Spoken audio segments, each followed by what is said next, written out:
નરેન્દ્ર હીરામન પારેખ નામના નવસારીની 30મા વર્ષમાં પ્રવેશેલી અને અવિરત ચાલતી શ્રેણી મને ગમતું પુસ્તક વાર્તાલાપ અંતર્ગત હું આપ સૌનું સ્વાગત કરું છું.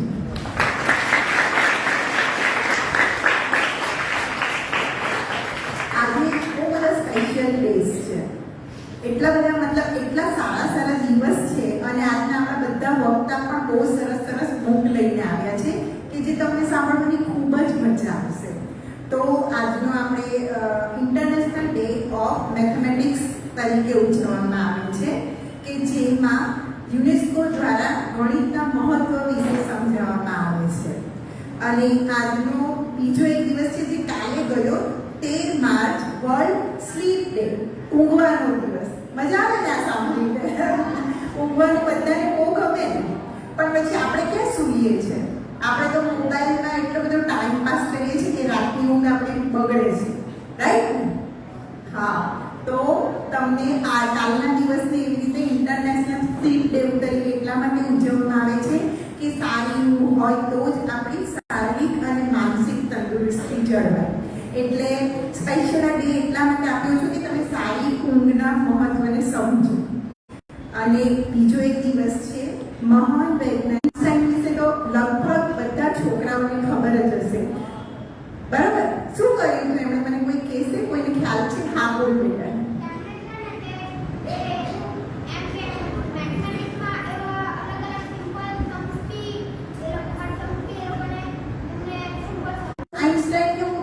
બાયોગ્રાફી વાંચું ને તો એમાં તમને એટલું બધું એમના જીવનમાંથી પ્રેરણા મળે ને કે જે એટલે એમના જીવનના નાના પ્રસંગો એટલા સરસ છે ને કે તમને એમાંથી ખૂબ પ્રેરણા મળશે.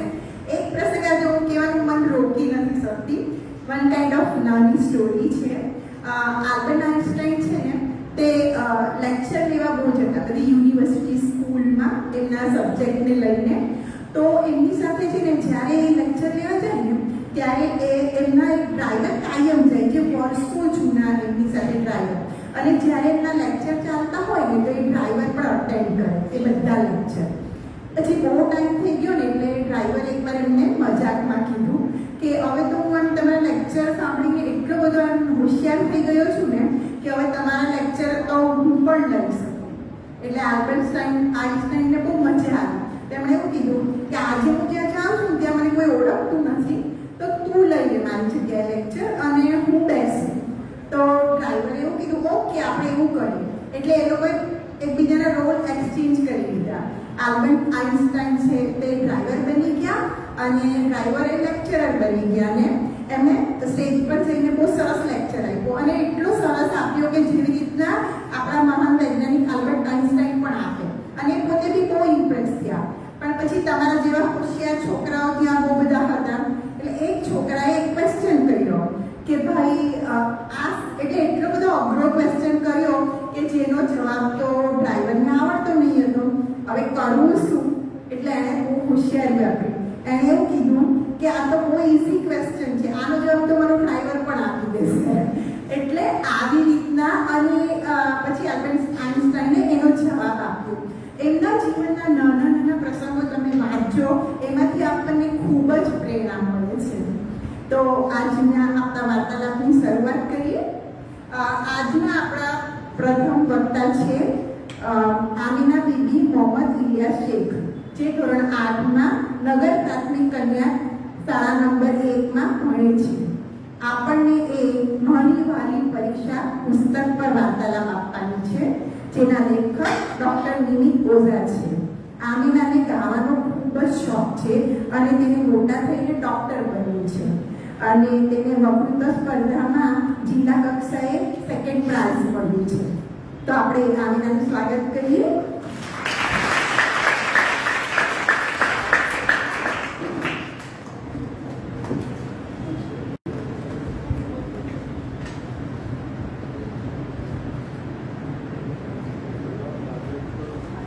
બધાને મારા નમસ્કાર. આજના આ બાળ વાર્તાલાપમાં મારા પુસ્તકનું નામ છે મારી વહાલી પરીક્ષા અને એના લેખક છે નિમિત ઓઝા.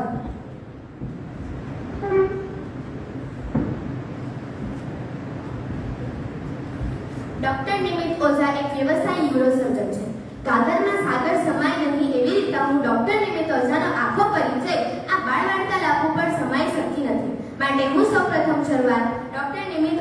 લેખકના પરિચયથી કરીશ.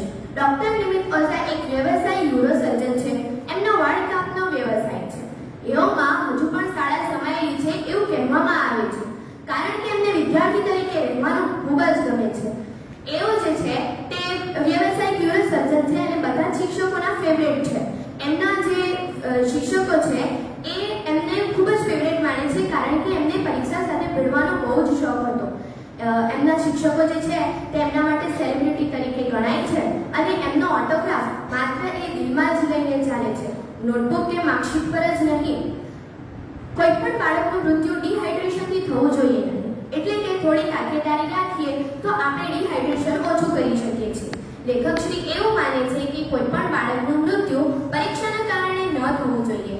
આપણે થોડી તાકેદારી રાખીએ તો ડિહાઇડ્રેશનને ઓછું કરી શકીએ છીએ. પરીક્ષા રડાવે છે, ચિંતા કરાવે છે, ગભરાવે છે, બધું જ કરે છે. એનો અર્થ એવો થયો કે હજુ પણ આપણે પરીક્ષાનો અર્થ બરાબર સમજ્યા નથી.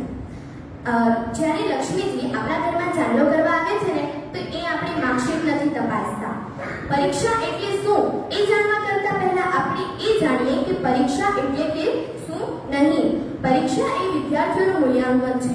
આ દુનિયામાં એવું કોઈ પણ શિક્ષક નથી જે એવો પ્રશ્નપત્ર સેટ કરે કે તે વિદ્યાર્થીઓનું મૂલ્ય આપી શકે. વિદ્યાર્થીઓ પોતાની હિસાબથી પૂરી મહેનત કરે છે અને પોતાનો ક્રમ મેળવે છે. એ જ રીતે જો કોઈ પણ માણસ શાળાએ ન જાય તે પણ પોતાની જિંદગી વગર શરમ અને વગર વટથી વિતાવી શકે છે. તો મિત્રો, તમારા મનમાં સવાલ ઉઠતો હશે કે પરીક્ષા એટલે શું? તો પરીક્ષાનો અર્થ સમજવાની હજુ પણ શિક્ષકો, વિદ્યાર્થીઓ, વાલીઓને પણ હજુ પણ પરીક્ષાનો અર્થ નથી સમજાય. કેટલાક વિદ્યાર્થીઓ તો પરીક્ષાના ટેન્શનના કારણે આત્મહત્યા કરવાના પ્રયત્નો કરે છે. તો આ બધું શા માટે? તો ચાલો આજે આપણે એવા જ કેટલાક મુદ્દાઓ જોઈએ. સૌપ્રથમ છે પરીક્ષા એટલે કે યાદ કઈ રીતે રાખવું. જ્યારે પરીક્ષા પાસ આવી જાય છે ત્યારે બધાને એક જ ટેન્શન હોય છે કે મોટા સવાલ જવાબ અથવા તો નાની કોઈ માહિતી યાદ કઈ રીતે રાખવી જોઈએ. તો એ આપણા લેખકશ્રીએ આ બુકમાં ખૂબ સારી રીતે વર્તી છે. તો લેખકશ્રીએ આમાં કહ્યું છે કે ધારો કે કોઈ એક મોટો સવાલ છે. વિજ્ઞાનના એક શોધકનું નામ લઈ લઈએ, થોમસ આલ્વા એડિસન. એમણે લાઇટ બલ્બની શોધ 1879માં કરી હતી. તો આ વાતને જો આપણે ટૂંકી માહિતીમાં પ્રેરિત થઈએ તો શોધકનું નામ અને સાથે સાથેનું યર લખી દો. તમને ટૂંકી માહિતી યાદ રહેતી હોય તો તમારા માટે આ ચાલી જશે. જો કેટલાક વિદ્યાર્થીઓ એવા હોય છે કે તેમને શાંતિથી વાંચવાનું ગમે છે, તો કોઈને ઘોંઘાટવાળી જગ્યા, કોઈ રૂમમાં બેસીને વાંચે છે, તો કોઈ એકલા વાંચે છે, પછી કોઈ વિદ્યાર્થી સાથે ડિસ્કસ કરીને વાંચે છે. બધાના વાંચવાના પોતપોતાના તરીકા હોય છે. જો તમને લાંબી માહિતી યાદ રખાતી હોય તો તમારા માટે આ છે. ચાલો આપણે આ થોમસ આલ્વા એડિસનની એક નાની સ્ટોરીનો પેરેગ્રાફ બનાવીએ, જેના કારણે તમે લોંગ ક્વેશ્ચન્સને પણ સારી રીતે યાદ રાખી શકશો. તો આપણે બનાવીએ સ્ટોરી. થોમસ એડિસનનું નામ આપણે પાડી દઈએ સૂરજ. સૂરજ નામનો એક છોકરો હતો. એના પિતાનું નામ હતું આલ્વાભાઈ અને એની ઉંમર હતી 18. એના પિતા એને બહુ જ કીધા, તું ભણી લે, તું કંઈ કર, તું ભવિષ્યમાં મોટો માણસ બની જશે, તારામાં એટલી હિંમત છે. પરંતુ સૂરજ તો માને જ નહીં. એક દિવસ એના પિતાને કહ્યા વગર પોતાની 79 નંબરની કાર લઈને એ તો પોતાના ઘરેથી નીકળી ગયો. ઘરેથી થોડેક દૂર જતા એને એક લાઇટ બલ્બ મળ્યા. થઈ ગઈ સ્ટોરી. હવે સૂરજ એટલે કે થોમસ એડિસન અને એના પિતા આલ્વાભાઈ એટલે કે થોમસ આલ્વા એડિસન થઈ ગયું. એ 18 વર્ષનો હતો એટલે કે 18,000 અને 79 નંબરની એની કાર હતી એટલે કે 18,079 અને અંતે એને બલ્બ મળ્યા. આ થઈ ગઈ તમારી એક પેરેગ્રાફની સ્ટોરી. આવી રીતે તમે લાંબા પ્રકરણોમાં જે સ્ટોરીઝ આવે છે તેને તમે બનાવીને લખી શકો છો. પછી કેટલાક વિદ્યાર્થીઓ એમ કહે છે કે હું વાંચું એ યાદ જ ન રહેતું હોય તો આટલી મોટી સ્ટોરી બનાવવાની તો કોઈ જરૂરત જ ના પડે. તો આપણે નાના બાળક હોઈએ ને તો આપણને સ્ટોરી વાંચવાનું બહુ જ ગમે છે. વગર કંટાળીએ આપણે એ સ્ટોરીને સાંભળ્યા જ કરીએ છીએ. થોડાક મોટા થઈએ એટલે નવલકથાઓ સાંભળવી ખૂબ ગમે છે. એને પણ આપણે વગર કંટાળ્યા નવલકથાઓ સાંભળીએ છીએ. એનાથી મોટા થઈ જઈએ તો મૂવીઝમાં ઇન્ટરેસ્ટ આવે છે, ફિલ્મોમાં, પિક્ચર્સમાં વગેરેમાં આપણને ઇન્ટરેસ્ટ આવવા લાગી જાય છે. આપણને ખબર છે કે આ માહિતી આપણને કોઈ પૂછવાનું નથી, છતાંય આપણને કોઈ સવાલ પૂછે કે તમે આ ફિલ્મમાં આ જોયું છે તો આપણે એને ચોક્કસપણે કહી દઈએ કે આ ફિલ્મમાં કે આ પ્રથમ દ્રશ્યમાં કે દ્વિતીય દ્રશ્યમાં આવે છે. વાંચી રહ્યા છે જેમાં તમને ખૂબ કંટાળો ચડે છે, તો એ પ્રકરણને તમે એવી રીતે વાંચો કે એની માહિતી તમારા મગજમાં વાર્તા કે ચિત્ર સ્વરૂપમાં સંગ્રહ પામી જાય, જેથી તમે પોતાની પરીક્ષાને એકદમ મહત્વ આપીને લખી શકો છો. પછી એક બીજો ટોપિક છે કે શું ગોખણપટ્ટી યોગ્ય છે? તો શિક્ષકો પરીક્ષાના દરમિયાન વિદ્યાર્થીઓને દોષી ઠરાવે છે કે આણે આ સવાલ કે આ પેપર કે આ પ્રશ્ન ગોખીને લખ્યો છે, એ લોકો ઉપર આરોપ લગાવવામાં આવે છે. પરંતુ પાઠ્યપુસ્તકમાં આવેલી 10 થી 20% ભાષા એવી હોય છે જે વિદ્યાર્થીઓને સમજણ પડતી નથી. એની તાકેદારી શિક્ષકોની હોય છે કે એ એવી રીતે એમને સમજાવે કે એમને સમજણ પડી જાય અને એઓ પોતાના જ કરી શકે. વિદ્યાર્થીઓની પરીક્ષા નજીક આવી જાય છે ત્યારે એમને છેલ્લો હથિયારે જ ગોખી નાખવો. એનો અર્થ એવો થયો કે કોઈ પણ વસ્તુનો વારંવાર પુનરાવર્તન કરવું. માની લો કે તમે તમારા કોઈ રિલેટિવ્સ અથવા તો કોઈ ફ્રેન્ડ્સનો નંબર મોડે કરવા માંગો છો, તો તમે એને વારંવાર પુનરાવર્તન કરશો તો એ તમને યાદ થઈ જશે. એને શિક્ષકો શું કહે છે કે નંબરને ગોખી નાખ્યો એટલે તમને યાદ થઈ ગયું. એવી જ રીતે જો તમે સંસ્કૃતના શ્લોક યાદ કરતા હોવ તો એની સમજૂતી અથવા તો સંસ્કૃતના શ્લોક એ તમને વારંવાર પુનરાવર્તન કરશો તો તમને યાદ રહી જશે. એને આપણા શિક્ષકો કહે છે આણે આ શ્લોક ગોખી નાખ્યો અને આની સમજૂતી ગોખી નાખી એટલે એના સારા માર્ક્સ આવી ગયા. એ જ રીતે જો ગુજરાતીમાં કાવ્ય પંક્તિની સમજૂતીઓ તમે મોડે કરો છો, એ જ કાવ્ય પંક્તિની સમજૂતીઓ તમને ના આવડતી હોય, તમે એને વારંવાર વાંચશો, એનું પુનરાવર્તન કરશો એટલે તમને આવડી જશે. તો આપણા શિક્ષકો એને કહેશે કે આ વિષયમાં આ કવિતાની સમજૂતી આણે ગોખી નાખી. પરંતુ આ ખોટી વાત છે. આપણી ભાષામાં ગોખણપટ્ટી શબ્દ જ અયોગ્ય છે. પછી એક બીજો ટોપિક છે કે પરીક્ષામાં જ્યારે પરીક્ષા પાસ આવી જાય છે ને ત્યારે વિદ્યાર્થીઓ એવું કહે છે કે મને વાંચવાનો મૂડ જ નથી. પરીક્ષા જે પાસે આવવા લાગે છે તેમ એમને કંટાળો ચડતો જાય છે કે મારે આ પ્રકરણ નથી વાંચવું કે આ નથી કરવું. તો ધારો કે તમે એક મેગઝીન કે બુક વાંચો છો, તો એ મેગઝીન કે બુકમાં તમે વાંચેલી સ્ટોરી જે હોય છે તે તમને યાદ રહી જતી હોય છે. કોઈ સવાલ પૂછે તો તમે એને ચોક્કસ રીતે કહી દો. એવી જ રીતે જો વર્ષો પહેલાની ક્રિકેટ મેચ અને કોઈ ફિલ્મોમાં આવતો છેલ્લો દ્રશ્ય તમે જુઓ છો તો તમને તે યાદ રહી જાય છે. અને કોઈ પૂછે કે ગઈ મેચમાં સચિનના કેટલા રન હતા, કોની કેટલી વિકેટ હતી, તો તમને તરત જ ખબર પડી જશે. તો એવી જ રીતે પ્રકરણને પણ વાંચો. જેટલી તમે યાદશક્તિ પર ભરોસો રાખશો તેટલું જ તમે આગળ વધી શકશો. આપણી યાદશક્તિ દર વખતે સરખું કામ કરી શકતી નથી, માટે જેટલો ભરોસો તમે ઈશ્વર પર રાખો છો એટલો જ ભરોસો તમારી યાદશક્તિ પર રાખવો જોઈએ. જો ભણવામાં કંટાળો ચડતો હોય એટલે કે કોઈ પ્રકરણ વાંચો છો અને કોઈ વિષયમાં તમને કંટાળો ચડતો હોય તો એ વિષય તરત જ સાઈડ પર મૂકી દો. ગણિતના દાખલા કરો અથવા તમારા મિત્રો સાથે કોઈ પ્રકરણની ચર્ચા કરો અથવા પોતાનું મનપસંદ સંગીત સાંભળો, આકૃતિ દોરતા દોરતા ફેમિલી સાથે ટાઈમ સ્પેન્ડ કરો વગેરે વગેરે જેવી વસ્તુઓ તમે કરી શકો છો. કામ તો આપણા દરેકના જીવનમાં હોય જ છે. ત્યાર પછી જો આમાંથી કશું જ તમને ગમતું હોય કરવાનું તો તમે આંખ બંધ કરીને થોડીક વાર માટે સૂઈ જાઓ. તમે ઉઠશો કે અલગ એનર્જી સાથે એ પ્રકરણને એના કરતાં વધારે શક્તિથી કમ્પ્લીટ કરી શકશો.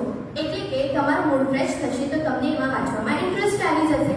એટલે જો કોઈ વિષય ન ગમતો હોય તો તરત જ સાઈડ પર મૂકીને તમારી મનગમતી પ્રવૃત્તિ કરો.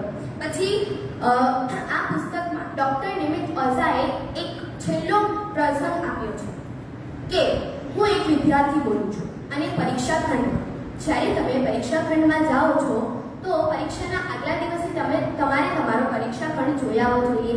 એની બેન્ચીસ જુઓ, એનું નિરીક્ષણ કરો વગેરે વગેરે જેવું કરી આવો. જો બેન્ચીસ ખરાબ હોય તો એને ચેન્જ કરાવો. જો વર્ગખંડમાં ઘડિયાળ ન હોય તો તમારે ઘડિયાળ પહેરી જવી જોઈએ. અને લેખક એવું માંગે છે કે કોઈ પણ બાળક પરીક્ષાના અડધા કલાક પહેલા પહોંચી જવું એના માટે સારું છે. જો એ લેટ પહોંચે તો એમાં લેખક પોતાની ભૂલ નથી પરંતુ પોતાને અપરાધી ગણે છે કે જે પરીક્ષામાં બાળક લેટ આવે છે એને હું અપરાધી ગણું છું. એટલે આપણે પરીક્ષાના અડધા કલાક પહેલા પહોંચી જવું જોઈએ અને તમારે વોશરૂમ પાણી જે કંઈ કરવું હોય તે કરી આવવું જોઈએ. કારણ કે પરીક્ષાના વચ્ચેથી જવું એટલે તમારા મગજનું ધ્યાન ભટકી જશે અને પરીક્ષામાં તમે બરાબર લખી શકશો નહીં. માટે જે કરવું હોય તે કરી આવો. ત્યાર પછી જ્યારે તમને પેપર આપવામાં આવે છે ત્યારે બધા જ વિદ્યાર્થીઓના મોઢા જોવા જેવા હોય છે. બધાના જ મોઢા ચિંતાજનક થઈ જાય છે અને ગભરાટમાં થઈ જાય છે કે પેપરમાં શું આવ્યું હશે, પેપરમાં શું આવ્યું હશે. તો એ સમયે હાથ પગમાં ધ્રુજારી ચડે છે, પરસેવો થવા લાગે છે, હૃદયના ધબકારા વધી જાય છે. તો આ સમયે શું કરવું જોઈએ? તો જ્યારે તમારા હૃદયના ધબકારા વધે ત્યારે તમારે આંખ બંધ કરીને શાંતિથી બેસો, રિલેક્સ થઈ જશો આ ટેકનિક અપનાવજો. એકદમ શાંત થઈ જશો અને તમને બધું યાદ પણ રહેશે. અને તમે એવું કહો છો કે પરસેવો તમારા હાથ પગમાં થાય છે, ધ્રુજારો ચડે છે, તો આ શેના માટે થાય છે? તો આપણા શરીરમાં રહેલી એડ્રેનાલિન ગ્રંથિ આપણને પરીક્ષા આપવા માટે તૈયાર કરી રહી હોય છે. એટલે આપણા સાથે આવું બધું થાય છે. એટલે આપણને ટેન્શન લેવાની કોઈ જરૂર નથી અને આપણે ફોકસ આપણા પેપર પર કરવું જોઈએ. મનગમતી પેન લો અને એનાથી લખવા માંડો. બસ વચ્ચે તમારે જો વોશરૂમ ફાસ્ટ આવ્યું હોય તો તમે જઈ શકો છો, પણ વચ્ચેથી જવું એટલે તમારા મનને ડિસ્ટર્બ થવું એવું કહેવાય છે. આમાં છેલ્લો પ્રસંગ છે કે હું એક વિદ્યાર્થી બોલું છું. ડોક્ટર નિમિત ઓઝા શિક્ષકોને, વિદ્યાર્થીઓને અને વાલીઓ ત્રણેને આ અરજી કરે છે કે પ્રિય શિક્ષકો, મને આકાશમાં ઉડવાની પ્રેરણા આપજો, મને જમીન ન દેખાડતા. વસંત ઋતુમાં જ્યારે ગુલાબની પાંદડી ખીલે છે ને ત્યારે એ કંઈ એક્ઝામ નથી આપતી કે એનાથી કોઈ પ્રશ્ન નથી પૂછતો. માટે તમે મારી એક્ઝામ શા માટે લેવો છો? ત્યાર પછી તમે જોયા છે ચકલીના બચ્ચા ઉડવા માટે તૈયાર થાય છે ત્યારે આકાશ એમને પ્રેરણા આપે છે. જમીન નથી દેખાડતો પરંતુ પ્રેરણા આપે છે. એ જ રીતે મને પણ તમે પ્રેરણા આપજો, જમીન ન દેખાડતા. તો અંતે એમણે એવું કહ્યું છે કે મારા જેવા કેટલાય વિદ્યાર્થી છે જેમને પરીક્ષાથી ડર લાગે છે, તો આપણે બધા જ સાથે મળીને કહીએ, મારી વાલી પરીક્ષા, મારી વાલી પરીક્ષા, મારી વાલી પરીક્ષા. Thank you.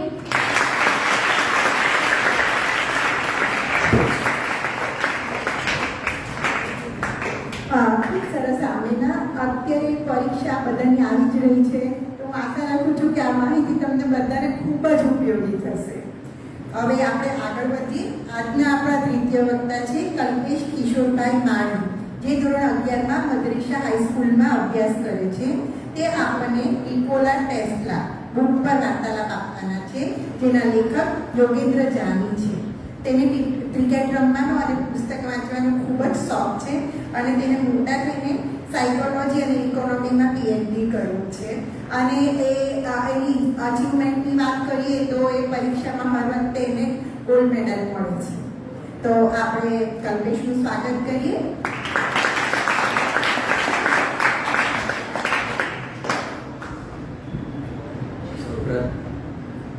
સૌપ્રથમ તો આપ સૌને મારા સુપ્રભાત. આજરોજ અહીં પધારે મહાનુભાવો તથા મારા વાલા બાળ મિત્રોને મારા દક્ષિણ ભારતની સૌથી પ્રાચીન એવી સરસ્વતી મદ્રેસા હાઈસ્કૂલમાં ભણતો વિદ્યાર્થી માળી કલ્પેશ કિશોરના આપ સૌને સચત વંદન. આજરોજ હું નિકોલા ટેસ્લા જે પુસ્તક છે જેના લેખક યોગેન્દ્ર જાની છે તેના પર કંઈ કહેવા માંગુ છું, તે તમે શાંતિથી સાંભળો તેવી મારી નમ્ર વિનંતી. સૌપ્રથમ નિકોલા ટેસ્લાના જન્મની વાત કરીએ તો તેમનો જન્મ ઓસ્ટ્રિયન સામ્રાજ્યના લીકા દેશ તરીકે ઓળખાતા સ્માઇલજાન ગામ ખાતે થયો હતો. તેમની જન્મ તારીખ છે તેના માટે મતભેદ છે. તેમની જન્મ તારીખ છે 28 જૂન 1856 અથવા 28 જૂન 1856 અથવા 10 જુલાઈ 1856. તો એ જન્મ તારીખના એમનો જરા મતભેદ છે. અને જે લીકા દેશ છે એ વર્તમાનમાં ક્રોએશિયા દેશ તરીકે ઓળખાય છે. નિકોલા ટેસ્લાના પિતાનું નામ મિલ્ટન ટેસ્લા હતું અને તેમની માતાનું નામ યુગા હતું. તેમની માતામાં ઘરગથ્થુ ઉપયોગી સાધનો બનાવવાની તેમજ યાંત્રિક સાધનો બનાવવાની તેમજ સભ્ય પ્રાચીન મહાકાવ્યોને યાદ રાખવાની શક્તિ હતી. તેથી માતાના ધણીનો તેમજ સર્ય અવસરોને લઈને નિકોલા ટેસ્લામાં પણ શ્રેષ્ઠ યાદશક્તિ તેમજ રચનાત્મક શક્તિ આવવા પામી હતી. તેના જે પૂર્વજો હતા તે મોન્ટેનેગ્રો નજીકના પશ્ચિમ સબરિયાના હતા. નિકોલા ટેસ્લાના બાળપણની વાત કરીએ તો નિકોલા ટેસ્લા તેમના 5 ભાઈ બહેનોમાં ચોથા બાળક હતા અને તેમની 3 બહેન હતી, મિલ્કા, મારિકા અને એન્જેલિના. 1861માં નિકોલા ટેસ્લા સ્માઇલજાન ખાતેની પ્રસિદ્ધ શાળામાં દાખલ થયા અને ત્યાં તેઓ જર્મન ભાષા, અંકગણિત અને ધર્મ વિષયો ભણ્યા. અને 1862માં તેઓ સ્માઇલજાન નજીકના લિપ્સગોપા નામના સ્થળે ખસ્યા અને ત્યાં તેમણે તેમનું પ્રાથમિક શિક્ષણ પૂરું કર્યું અને તેમના માધ્યમિક શિક્ષણ માટે તેઓ ઉત્તરમાં તેમના આવેલ કાર્લોવે ખાતે ખસ્યા, જેથી તેઓ તેમનું હાયર રિયલ જિમ્નાસિયમમાં જોડાઈ શકે અને તેઓ તેમનું શિક્ષણ પૂરું કરી શકે. 4 વર્ષની ટર્મ પૂરી કરી તેઓ 1873માં સ્નાતક થયા અને 1873માં તેઓ સ્માઇલજાન ખાતે પાછા ફર્યા. તેઓ જ્યારે તેમના ઘરે પાછા ફર્યા ત્યારે તેઓને કોલેરા લાગુ પડ્યો, જેથી તેઓ 9 મહિના સુધી પથારીવશ રહ્યા, એટલે બીમાર પડી ગયેલા અને 9 મહિના સુધી પથારીવશ રહેલા. તેમને પછાડથી કહ્યું હતું કે તેઓ એકથી વધુ વાર મૃત્યુના મુખમાંથી પાછા ફર્યા છે. તો એ કેટલી ખતરનાક વાત છે કે એકથી વધુ વાર મૃત્યુના મુખમાંથી પાછું ફરવું. અંતે તેમના પિતા જે હતા મિલ્ટન ટેસ્લા, તેઓ નિકોલા ટેસ્લાને શ્રેષ્ઠ પાદરી બનાવવા ઈચ્છતા હતા, પરંતુ પુત્રની આ હાલત જોઈને તેમણે નિરાશાની કોળમાં પુત્રને વચન આપ્યા કે જો તું સાજો થઈ જશે તો તને શ્રેષ્ઠ એન્જિનિયરિંગ કોલેજમાં દાખલો કરાવી આપીશ. ટેસ્લા જ્યારે મોન્ટોગ્નીમાં હતા ત્યારે તેઓ ઘણા બધા પુસ્તક વાંચ્યા હતા. તેમણે પાછળથી જણાવતા કહ્યું કે માર્ક ટ્વાઇન્સના કાર્યએ તેમને રચનાત્મકપણે સાજો થવામાં મદદ કરી હતી. એમની બીમારી તો તેમનો શ્રેય તેમને આપ્યો હતો. 1875માં તેઓ ઓસ્ટ્રિયન પોલિટેકનિક માં જોડાયા અને ત્યાં તેમણે સ્કોલરશિપ પ્રાપ્ત કરી. તેઓ પોતાના પ્રથમ વર્ષ દરમિયાન એકે વ્યાખ્યાન ન ગુમાવ્યું હતું અને ઊંચા ગ્રેડ મેળવ્યા હતા. તો અને ઊંચા ગ્રેડ મેળવતા જે ઊંચા ગ્રેડ તેમણે 9 પરીક્ષાઓ પાસ કરી હતી, જે ગ્રેડ મેળવ્યા તે જરૂરી ગ્રેડ કરતાં લગભગ બમણા હતા. અને એટલું જ નહીં, ત્યાંના ડીને તેમના પિતાને પત્ર લખાવતા જણાવ્યું હતું કે તમારો your son is a star of first rank, અર્થાત તમારો પુત્ર પ્રથમ કક્ષાનો સિતારો છે. જ્યારે ટેસ્લા પિતાના મૃત્યુ પછી જ્યારે ટેસ્લા 1879માં તેઓ આવ્યા ત્યારે તેમને ઘરમાંથી એક મોટું પત્રનું ટોપડું હાથ લાગ્યું.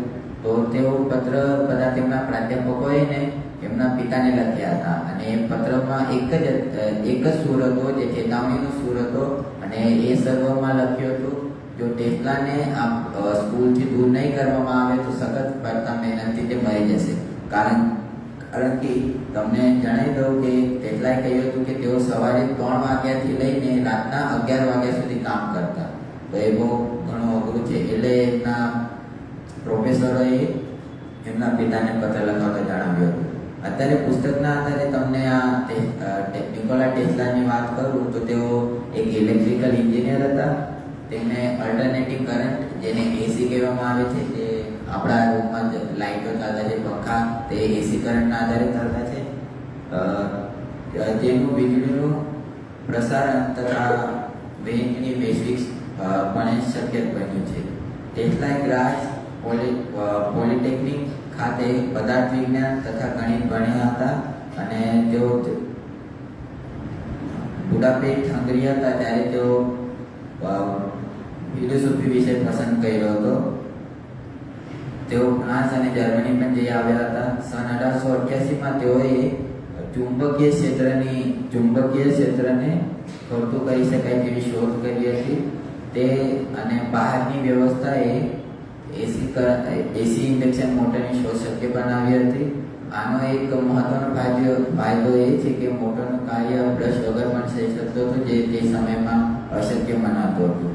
સન 1884માં ટેસ્લા અમેરિકા આવ્યો. ત્યાં તેણે વિખ્યાત એવા નિકોલા ટેસ્લા સાથે કામ શરૂ કર્યું.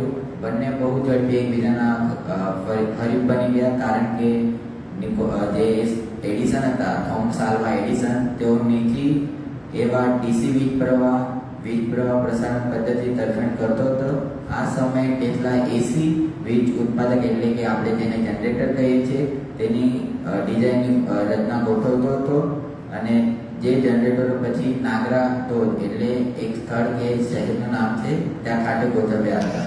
જ્હોન વેસ્ટિંગ હાઉસે તેની induction motor, John wasting house જે કંપની છે, તેમણે ટેસ્લાની ઇન્ડક્શન મોટરની જે ડિઝાઇન હતી તે ખરીદી લીધી અને તેમણે તેમના પાવર હાઉસ સિસ્ટમનો પાયો બનાવી દીધો. આજે આપણે જે હાઇડ્રો અને ન્યુક્લિયર જનરેટર છે, તે સમયના જે પેટન્ટો હતા, તે ત્યારે તે સમયના, તો એ જ સમયના આજે પણ એક પ્રકારની એમની ડિઝાઇન છે. વિશ્વના હજારો કંપનીએ નિકોલા ટેસ્લાના પેટન્ટથી કરોડો ડોલર્સ કમાવ્યા છે.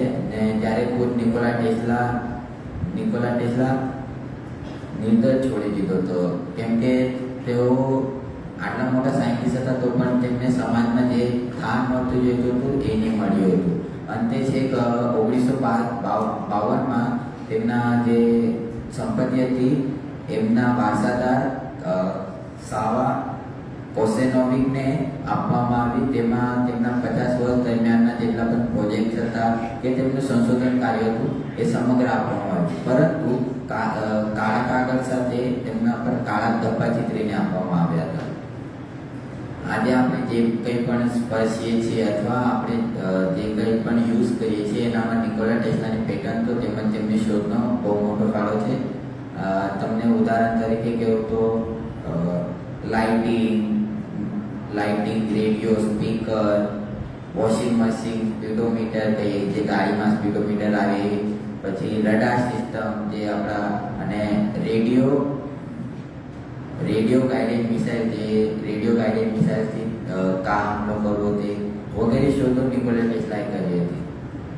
જો નિકોલા ટેસ્લાએ જોર્જ વેસ્ટિંગ હાઉસ સાથેનો જે કરાર કર્યો હતો તે નહીં કરતે તો આજે તે વિશ્વના ધનિકમાં ધનિક વ્યક્તિના નામમાં તેનું નામ લાગતું, પરંતુ તેમણે પૈસાની ઈચ્છા ન ધરાવતા આપણા સર્વ માટે તેનો મુનાસિબ માન્યો કે મને આ પાડી નાખવું છે, કે મને જનતા માટે બનાવવું છે, કંઈ પોતાના માટે નહીં.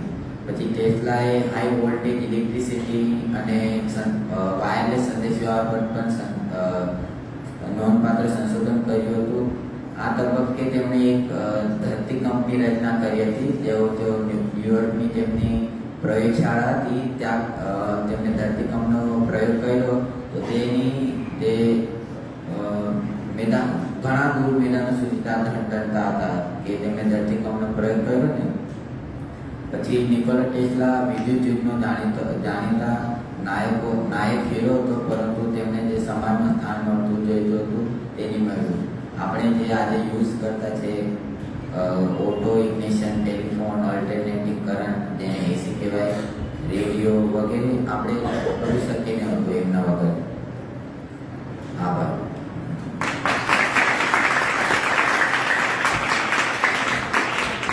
ખૂબ રસપ્રદ માહિતી આપી બેટા. ટેસ્લા કાર નામ સાંભળ્યું છે તમે બધાએ? તો એના જે સ્થાપક છે એલન મસ્ક, એમણે આ નિકોલા ટેસ્લાના જે મહાન વૈજ્ઞાનિક બધી ખોજો કરેલી ને એના માન માટે એમણે કારનું નામ ટેસ્લા ઇલેક્ટ્રોનિક કાર જે છે એ રાખ્યું છે. અચ્છા, આગળ વધીએ આપણે. આજના આપણા તૃતીય વક્તા છે વૃંદા વિમલકુમાર માંડવિયા, જે ધોરણ 9માં સેન્ટ આરજે હાઈસ્કૂલમાં અભ્યાસ કરે છે. તે આપણને સરદાર એટલે સરદાર ઉપર વાર્તાલાપ આપવાના છે, જેના લેખક મોહમ્મદ શાહ છે.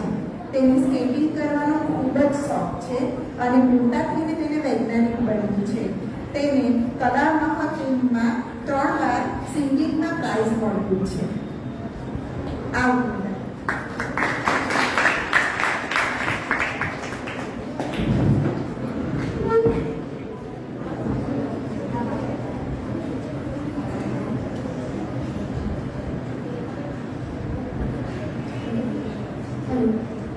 નમસ્કાર.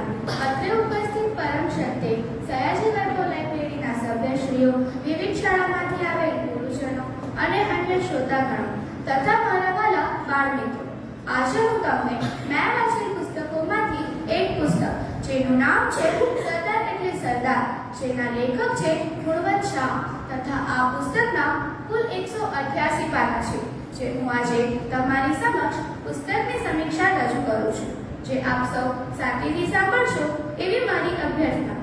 સરદાર વલ્લભભાઈ પટેલના જીવન, કર્તવ્ય અને જીવન વિકાસ ઉપર જેટલી વિવેચના થવી જોઈએ તેટલા પ્રમાણમાં હજી સુધી થઈ નથી. એમની જીવન પ્રક્રિયા ઉપરના પુસ્તકો તપાસતા દેખાશે કે મોટાભાગના પુસ્તકો અંગ્રેજીમાં લખાયા છે. 1857 ઉપર છેલ્લા 10-15 વર્ષમાં તે સમયની અહીં રહેતી અંગ્રેજ પ્રજાએ ઇંગ્લેન્ડમાં લખેલા કાગળો, નાના સાહેબે વોર ઓફ ડિક્ટેટરને લખેલા પત્રો જેવી અઢળક સામગ્રી એકઠી કરી 3-4 અતિ મહત્વના ગ્રંથો પ્રગટ થયા છે. સરદાર સાહેબના દેશ સેવાના કાર્યમાં બહુ કિંમતી ફાળો તે અંગેના સંસ્કાર વિકસાવવાના કાર્યમાં પિતાનો ફાળો મહત્વનો છે. દાદા ધર્માધિકારીએ એમને રુદ્રભદ્રની ઉપમા આપી એ સાર્થક જ છે.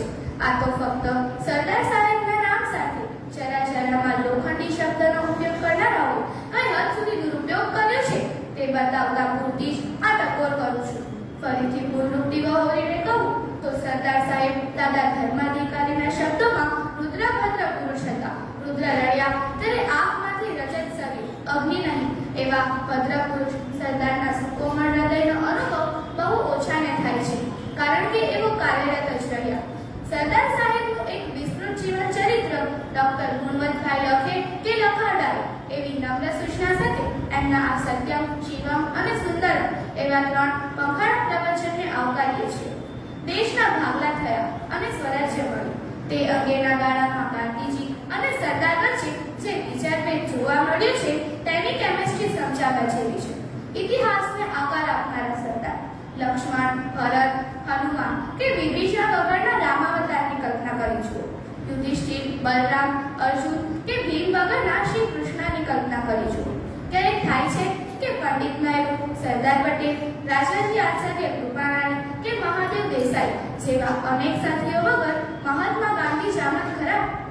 આવનારી સદીઓમાં ગાંધી યુગની કથા જ્યારે પણ લખાશે, વંચાશે, ગવાશે કે પડદા પર રજૂ થશે ત્યારે તેમાં સરદારનું સ્થાન મોખરાનું રહેશે. ડીવી તહમણના શબ્દોમાં કહું તો ઈસુ ખ્રિસ્તના જીવનમાં જે સ્થાન જ્હોન ધ બાપ્ટિસ્ટનું હતું તે સ્થાન મહાત્મા ગાંધીના જીવનમાં સરદારનું હતું.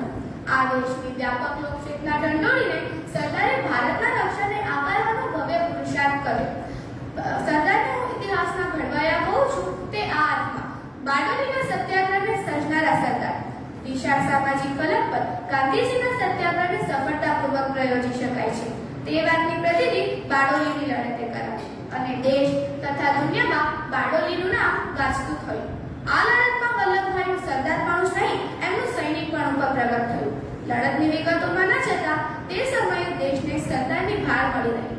પૂજ્ય રવિશંકર મહારાજની ભૂદાન પદયાત્રા 1957-58માં બારડોલી તાલુકામાં ચાલુ થઈ. મહારાજે તો બારડોલીની લડતમાં સરદાર સાહેબના સૈનિક તરીકેની કામગીરી બજાવી. તે દિવસોમાં પ્રજામાં ઉત્સાહનું, ત્યાગ અને બલિદાનનું પૂર આવ્યું હતું. તેનો ખ્યાલ આજે શી રીતે આવ્યો? ગાંધીજીએ સ્વરાજ્ય અંગે ચલાવેલી લડતની ખૂબી એ હતી કે લડતની સાથે સાથે વ્યાપક લોક શિક્ષણનું બેઠું કાર્ય પણ ચાલ્યા કરતું. સરદારની વાણીએ લોકો પર કામણ કર્યા. સરદારના સૈનિકપણા વિશે જો આપણે વાત કરીએ તો સરદારની સફળતાનું ખરું રહસ્ય મને એમનામાં રહેલા સૈનિકપણામાં દેખાય છે. એમણે બારડોલીમાં મળેલી લડતમાં કહ્યું કે અહિંસાના સિદ્ધાંતનું પાલન કરનારા તો હિન્દુસ્તાનમાં છૂટાછવાયા અજ્ઞાત ઘણાય પડ્યા છે. તેમના ભાગ્યમાં જાહેરાત નથી. જે પૂરું પાલન નથી કરતા તેમના ભાગ્યમાં જાહેરાત આવી પડી છે. અહિંસાની વાત કરવી એ જ તો મારા માટે નાના મોઢે મોટી વાત કરવા જેવું છે. બારડોલીના લડત પછી 1929ના ડિસેમ્બરમાં લાહોર ખાતે કોંગ્રેસનું અધિવેશન મળ્યું. એ તો જાણીતી વાત છે કે પંડિત મોતીલાલજી પોતાના સુપુત્ર જવાહરલાલજીને કોંગ્રેસ પ્રમુખ તરીકે જોવા ઈચ્છતા હતા. તે જમાનામાં કોંગ્રેસ પ્રમુખને રાષ્ટ્રપતિ કહેવાનો રિવાજ હતો. ભારતના ઇતિહાસને આકાર આપનારા સરદાર હું એ નથી સમજી શકતી કે દેશી રાજ્યોનું વિલીનીકરણ લોહીનું ટીપું રેડિયા વગર શી રીતે થઈ શકે. આ એક એવું કામ હતું જે સરદારની ફૂને અને દ્રઢતા વગર પાર પડે તેમ ન હતું. ભાગલા પછી મળેલું હિન્દુસ્તાન અનેક ટુકડામાં વહેંચાય છે એવી સ્થિતિ હતી. આ ટુકડાઓને ભેગા કરીને સરદારે બહુ ઓછા સમયમાં ભારતના નકશાને આજે છે એવો આકાર આપ્યો. મહારાજાઓએ સરદાર વિશે જો કંઈ કહેવાનું હોય તો ઘણું બધું કહી શકાય. 1947 15મી ઓગસ્ટના દિવસે ભારત આઝાદ થયું. સદગણ મહારાજ સયાજીરાવ જેવા ઉભા અપવાદો બાદ કરતા દેશના ઘણા ખરા મહારાજો અને નવાબો અંગ્રેજોની ખુશામત કરવામાં અને તેમને કોઈ પણ રીતે રીઝવવામાં અંદરો અંદર હરીફાઈ કરતા હતા. વર્ષો પહેલા સરદારે ભાવનગરની મુલાકાત લીધેલી ત્યારે તેમના વિરુદ્ધ જે કાવતરું થયેલું તે માટે જામ સાહેબ પર જવાબદાર હતા એવી માન્યતા કોંગ્રેસ વર્તુળોમાં હતી. સામાન્ય રીતે એવો નિયમ સ્વીકારાયો હતો કે વસ્તીનું માળખું અને ભૌગોલિક સ્થાનને ધ્યાનમાં રાખીને પ્રત્યેક રાજ્ય ભારત કે પછી પાકિસ્તાન સાથે જોડાઈ શકે છે. ભારતે આ સિદ્ધાંતનું પાલન કર્યું. કાશ્મીરની વાત કરીએ નહીં તો એકીકરણની કથા અધૂરી ગણાય. કાશ્મીર વિદેશી રાજ્ય હોવા છતાં તેનું કામકાજ પંડિત નહેરુ સંભાળતા હતા. કાશ્મીરનો પ્રશ્ન યુનોમાં લઈ જવા અંગે પણ સરદાર સંમત ન હતા. છતાંય જવાહરલાલજી યુનોમાં ગયા અને યુનોમાં કાશ્મીરના પ્રશ્નની ચર્ચા વખતે જવાહરલાલજીએ શ્રી ગોપાલ સ્વામી આયંગર અને શેખ અબ્દુલ્લાને મોકલવા તૈયાર થયા ત્યારે સરદારે તેમને ચેતવ્યા. સરદાર માત્ર માણસનો એક્સપ્રેસ નથી, પરિસ્થિતિનો કાર્ડિયોગ્રામ પણ તરત જ પામી શકતા અને ઝટ યોગ્ય નિર્ણય લઈ શકતા. અશોક અને અકબરના સમયમાં પણ ન હતું એવું અખંડ ભારત એ એક ઇતિહાસ મુક્ત હતો જેનો જોડો દુનિયાના ઇતિહાસમાં જોડે તેમ નથી. સરદાર ભારતના પ્રથમ વડાપ્રધાન થયા તે વિશે જો આપણે વાત કરીએ તો આઝાદ ભારતના પ્રથમ વડાપ્રધાન જવાહરલાલ બને એવું ગાંધીજી ઈચ્છતા હતા. એ તો જાણીતી વાત છે કે કોંગ્રેસનો સબર ટેકો સરદારને પક્ષે હતો. આવા સંજોગોમાં સરદારે જે ત્યાગ મુક્તિ દાખવી તેની નોંધ ઇતિહાસના ચોપડે સુવર્ણ અક્ષરે લખાશે. અહીં મારે એક ચોખવટ કરી દેવી જોઈએ કે હું સરદારશ્રી અંગે જેમ જેમ વાંચતી જાઉં છું, વિચારતી જાઉં છું, તેમ તેમ તેમના પ્રત્યેનો મારો આદર વધતો જાય છે. મારે કબૂલ કરવું જોઈએ કે હવે એ આદર આવો ભાવમાં પલટાઈ રહ્યો છે. શું સરદાર કઠોર હતા? એ સાચું છે કે સરદાર જલ્દી રીઝી જાય એવા આશુતોષ ન હતા. સરદાર આવા રાજકારણી ન હતા, પરંતુ એક રાજપુરુષ હતા. રાજકારણી આવતી ચૂંટણીને ધ્યાનમાં રાખે, જ્યારે રાજપુરુષ આવતી પેઢીને નજરમાં રાખે. આઝાદ ભારતના પ્રથમ વડાપ્રધાન જવાહરલાલ બન્યા પછી ધર્માંતર સામાજિક પરિબળોમાં હિન્દુ અને વર્ણપ્રથા જોડે પણ સંબંધ છે. ભાગલા પછીના હિન્દુસ્તાનમાં ધર્માંતરનો અર્થ હિન્દુઓનો ધર્માંતર એવો જ રહ્યો છે. મૌલાના આઝાદે ઇન્ડિયા વિથ ફ્રીડમ પુસ્તક લખી સરદાર પર ઘણો કૌમાદી કાદવ ઉછાળ્યો. આચાર અને વિચાર વચ્ચેના અંતર અંગે માત્ર કૌમાદનો જ મુદ્દો લઈએ તો એમ કહેવું પડે કે જવાહરલાલ, ઇન્દિરા કે રાજુમાંથી કોઈ સાચા અર્થમાં સંનિષ્ઠ બિન સાંપ્રદાયિક ન હતા. શું મહમ્મદ માત્ર મુસ્લિમોના, હિન્દુઓ કૃષ્ણ માત્ર હિન્દુઓના, મહાવીર માત્ર જૈનોના, ઈસુ માત્ર ખ્રિસ્તીઓના જો મહામાનવ ગણાય? આમાંના કોઈ મને પારકા લાગતા નથી. મસ્જિદોમાં લાઉડ સ્પીકર વધવા લાગ્યા છે અને ઇબાદતો પણ તે દ્વારા જ થાય છે. ક્યારેક ઘણીવાર જાહેર રસ્તાઓ પર નમાઝ પઢાય છે. ઈદના દિવસોમાં રેલવેના પ્લેટફોર્મ પર જગ્યા રોકાય છે. ઇબાદત તો એકદમ ગંભીર આધ્યાત્મિક બાબત છે. તેનો આવો દેખાડો શા માટે? હવે હું પ્રવચનના અત્યંત નાજુક તબક્કે આવી પહોંચી છું. ગાંધીજીએ સરદારને અન્યાય કરેલો કે કેમ? એ પ્રશ્ન ભારે નાજુક છે. બને તેટલી જાગૃતિ સાથે આપણે તેની છણાવટ કરીશું. જીવનને ઝીણવટપૂર્વક તપાસીને શુદ્ધ બનાવવાના પુરુષાર્થમાં ગાંધીજીનો જોટો જડે તેમ નથી. એ અને છતાં મહાત્મા ગાંધી માણસ હતા, પૂર્ણ પુરુષોત્તમ ન હતા. ગુંડાઓનો કોઈ ધર્મ હોઈ શકે ખરો? ગુંડો બસ ગુંડો હોય છે. એવા આત્તાઈ સાથે સરદાર કરતાઈ ન બતાવે તો શું હાથ જોડીને વિનવણી કરે? સ્વરાજ્ય મળ્યાના માત્ર 9 દિવસ પહેલા ગાંધીજીએ લાહોરથી સરદારને પત્ર લખ્યો. એ એક એવો પત્ર હતો જેમાં ગાંધીજીએ સરદારને સરદાર સાહેબ તરીકે સંબોધ્યા હોય. શ્રી અરવિંદે સ્નાન કરતી વખતે દેશના વિકાસની બાબતે ટિપ્પણી કરતા કહ્યું કે આ બધામાં સરદાર જ માત્ર એક દ્રઢ માણસ છે. કાળ પ્રવાહના વળાંકમાં ભારતને સરદાર મળ્યા. સરદારે આ વળાંકનો આકાર જાળવી લીધો અને તે ભારતને આજે છે એવો નકશો મળ્યો. અંતમાં હું સરદાર વલ્લભભાઈ પટેલને કવિ હરિવંશરાય બચ્ચનની એક પંક્તિ દ્વારા બિરદાવીશ. यही प्रसिद्ध लोह का पुरुष प्रबल, यही प्रसिद्ध शक्ति की शिला अटल, हिला इसे सका कभी न शत्रु दल, पटेल पर स्वदेश को गुमान है, सुबुद्ध उच्च शुभ पर किए जगह, हृदय गंभीर है समुद्र की तरफ, कदम छुए हुए है जमीन की तरफ, पटेल देश का निगाहबान है, हर एक पक्ष को पटेल तोड़ता, हर एक भेद को पटेल छोड़ता, दुराया छिपा उसे गरज, कठोर नग्न सत्य बोलता, पटेल हिंद की निडर जबान है. અહીં હું મારી ભાષણને વિરામ આપું છું. અસ્તુ.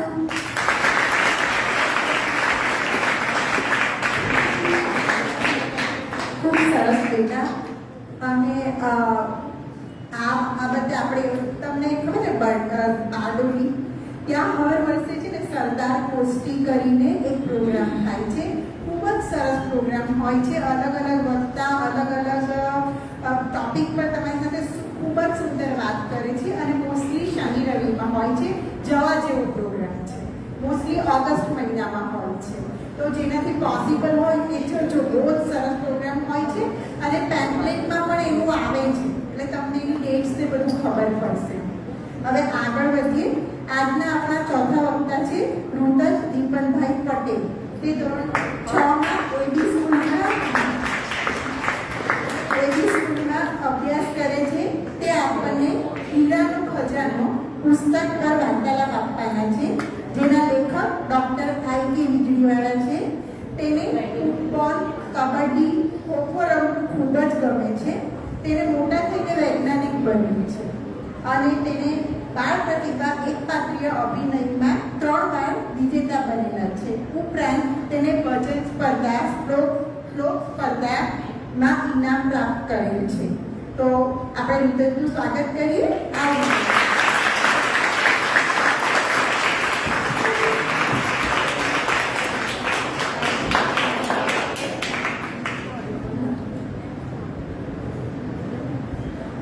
નમસ્તે, મારું નામ ઋતજ દીપન ભટ્ટ છે. હું ધોરણ 6માં એબી સ્કૂલમાં ભણું છું. મારી પુસ્તકનું નામ છે હીરાનો ખજાનો. પાત્ર: ડીક, હેલ્સિંગ, રોબર્ટ, જેક, પોલ, માઇકલ કાકા, પરસિવલ કાકા, પોલના પપ્પા, ક્રોમવેલ કાકા, ડીકના પપ્પા, આર્થર કાકા, રોબર્ટના પપ્પા, જ્હોન હેરી. એકવાર છોકરાની પરીક્ષા વહેલી પતી જવાથી તે લોકો એના ટાપુ ઝિંઝુડાક ટાપુ ઉપર રમી રહ્યા હોય છે. ત્યારે પરસિવલ કાકા દ્વારા બધાને ખબર પડે છે કે ડીક અને રોબર્ટના પિતાજીનું અપહરણ થઈ ગયું છે. થોડીક વાર સુધી બધું શાંત થઈ જાય છે. પછી ડીક કહે છે કે અમે મારા અને રોબર્ટના પપ્પાને પાછા લેવા જશું. તેઓ મુસાફરી ચાલુ કરે છે અને બીરાબંદર ટાપુ ઉપર ઊભા રહે છે. ત્યારે પરસિવલ કાકાની હાલત બગડે છે અને પરસિવલ કાકા પાછા જતા રહે છે. ત્યારબાદ તેઓ મુસાફરી ચાલુ રાખે છે અને તેઓ આગળ વધે છે. આગળ જતા તેઓએ ઘણી બધી મુશ્કેલીઓનો સામનો કરવો પડે છે. ત્યારે એક રાત્રે બધા સૂતા હોય છે. ડીક અને રોબર્ટ સૂતા હોય છે. પોલ, જેક અને હેલ્સિંગ જાગીને ચોકી ફેરો કરતા હોય છે. ત્યારે ડીકને એવું લાગે છે કે એના પગને કોઈ અડકી રહ્યું છે. ડીક જાગીને જુએ છે તો તેની સામે કોઈ એક અલગ જ આકૃતિ હતી.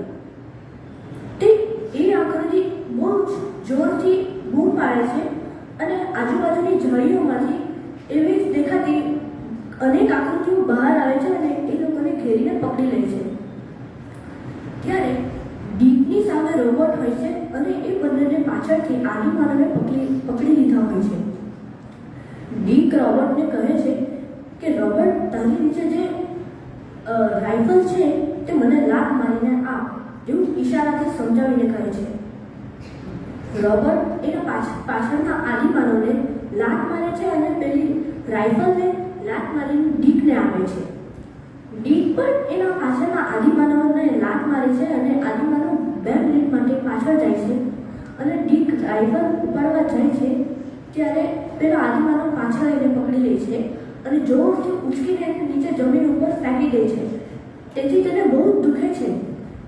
એ રાઇફલ લેવા જાય છે ખસતો ત્યારે તેનાથી વધારે ખસાતું નથી. તેથી તેનાથી બૂમ પડાઈ જાય છે અને બેભાન થઈ જાય છે. ત્યારબાદ એ જ્યારે જાગે છે ત્યારે એ એક ઝોપડીમાં હોય છે, એકદમ અંધારી ઝોપડીમાં.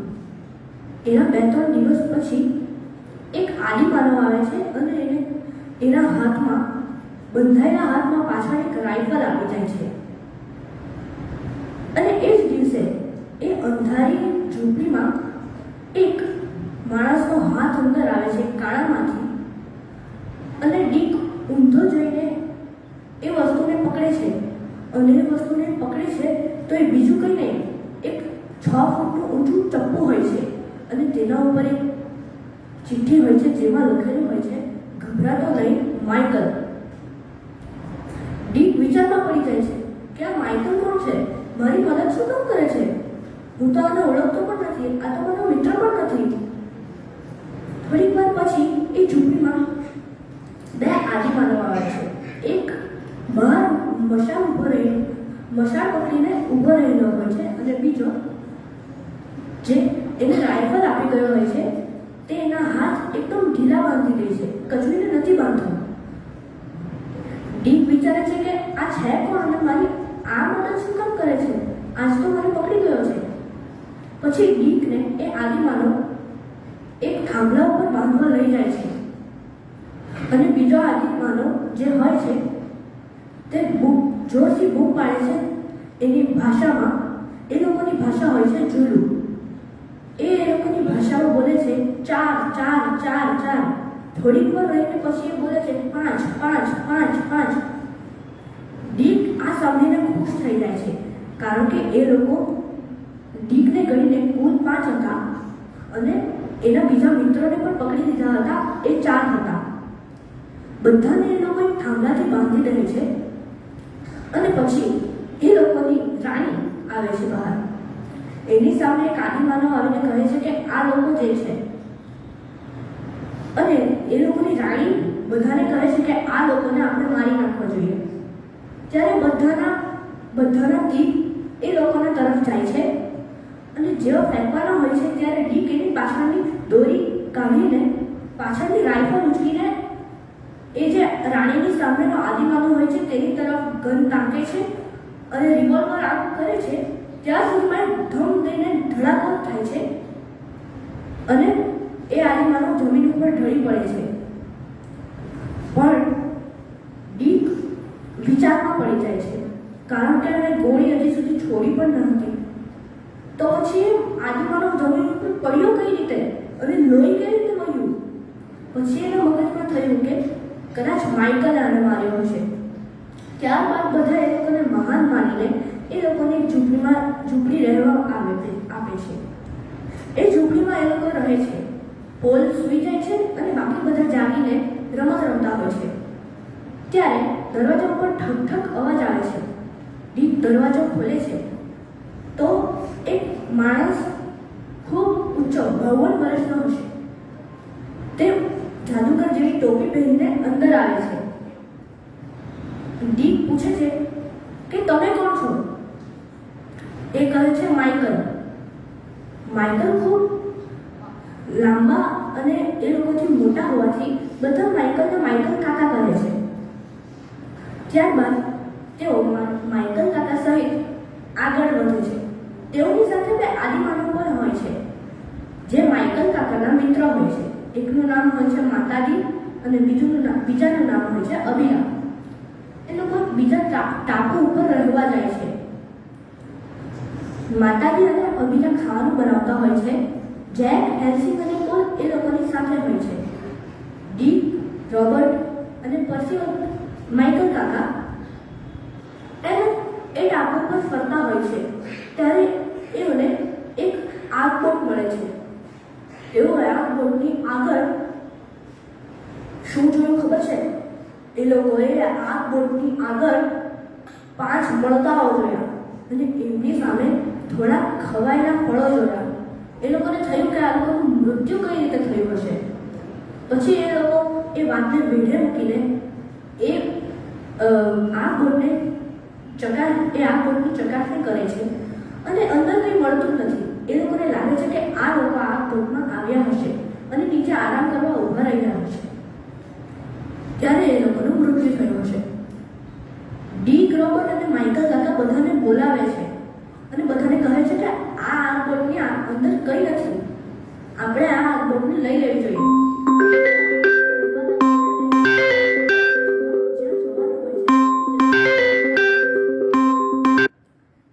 ત્યારબાદ એ લોકોની આ બોટમાં એક તીરથી હુમલો થાય છે અને અભિરાના પગમાં ઝેરી તીર ઘૂસી જાય છે. જ્યારે તીર માર્યું ત્યારે તીરની ધાર ઉપર ઝેર લગાવ્યું હોય છે.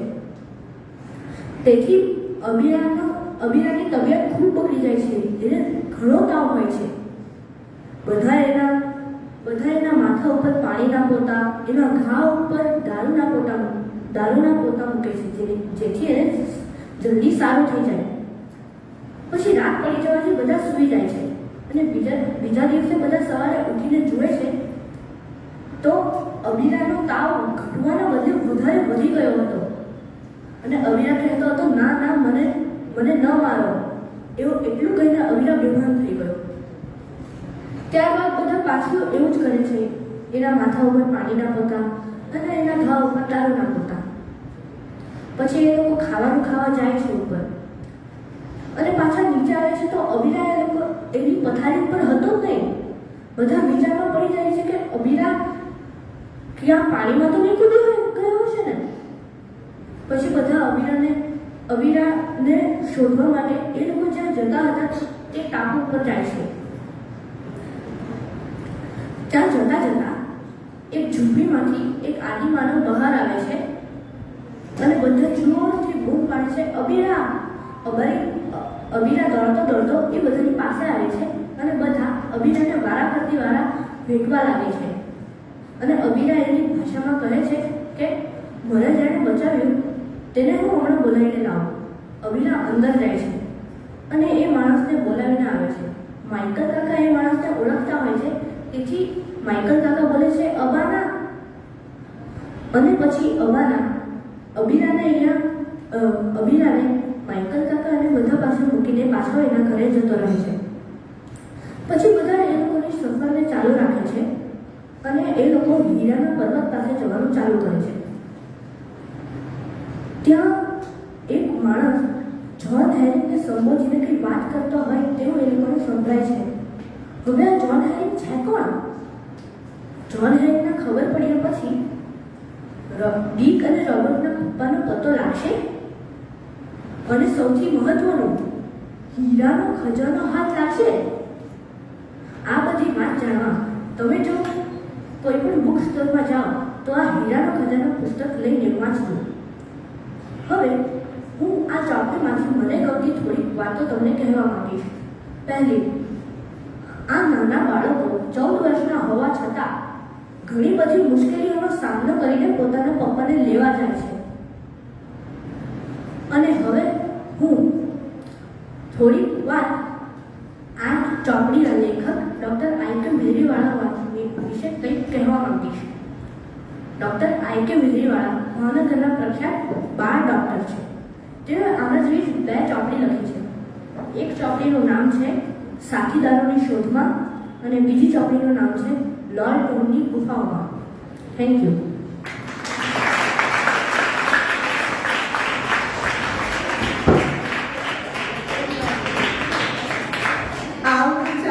હું કમ્પલસરી વાંચવી જ પડશે. સસ્પેન્સ ક્રિએટ કરી દીધું કે હીરાનો ખજાનો મળશે કે નહીં. બરોબર ને? હવે તો આપણે વાંચવી જ પડશે ને, કે ખબર પડી જોઈએ ને કે અબાના ડીક બધાનું શું થયું. રાઈટ? બહુ ફાઇન, બહુ સરસ. એવું કહેવાય ને કે મોરના ઈંડા ચીતરવા ન પડે એવું રચનું છે. ખૂબ જ સરસ એણે આપણને જે નાટક વર્ણન કર્યું છે અને વચ્ચે અટકાવી દીધા. એટલે મારે તો હવે અત્યારે લઈને જ આપણું વાંચવું પડશે. તો હવે આપણે આગળ વધીએ. Question round. ઓકે? તો તમને 4 વક્તામાંથી કોઈ પણ પાસે કંઈ પણ ક્વેશ્ચન કરવા હોય, કોઈ પણ સવાલ હોય તો તમે એમને પૂછી શકો છો. ચાલો સવાલો પૂછવા. હા બેટા બોલ.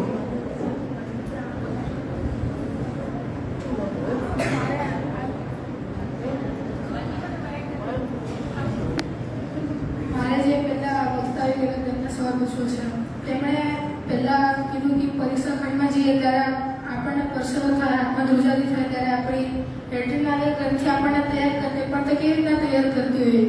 આપણને પરસેવો અને હાથમાં ધ્રુજારી આવી જાય છે.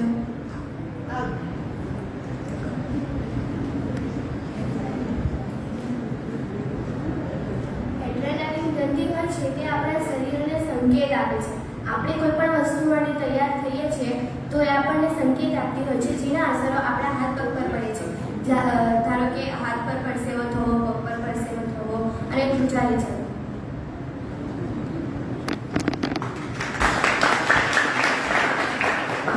બીજા કોઈને?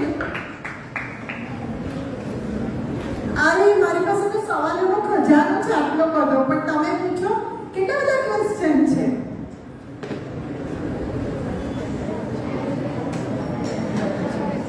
કેટલા બધા સવાલો પૂછવાના છે, કેટલા બધા. હા બેટા પ્લીઝ.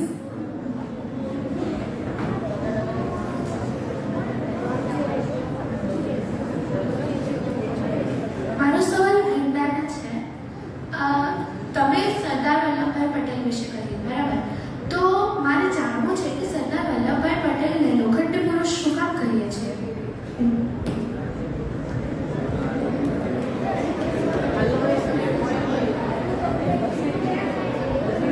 મેં જેટલું સાંભળ્યું છે, અમુક નાટકમાં મેં સાંભળ્યું છે કે એમને કંઈક બીમારી હતી, એટલે તેમને ઓપરેશન કરાવવાનું હતું.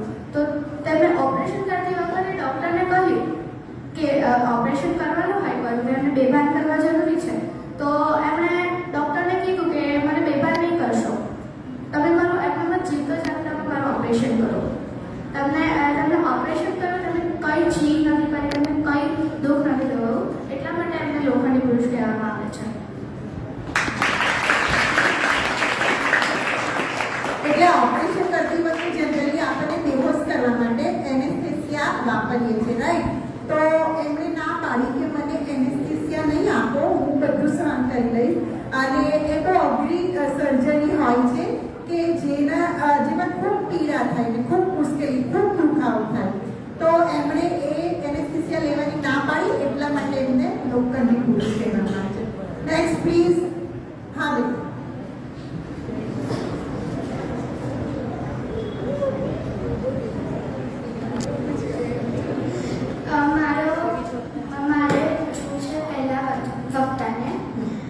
મારો સવાલ છે કે આપણે પરીક્ષામાં જે મહત્વના પોઈન્ટ્સ છે તે આપણને કેવી રીતે ખબર પડે કે મારે આ વાંચવું જોઈએ, આ મહત્વનું છે, આ એક્ઝામમાં પૂછાશે?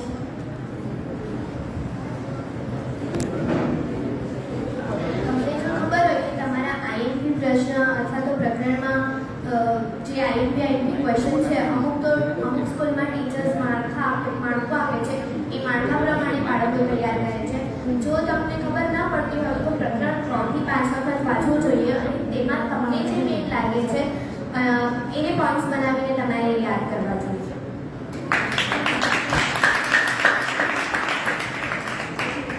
આ બાજુથી.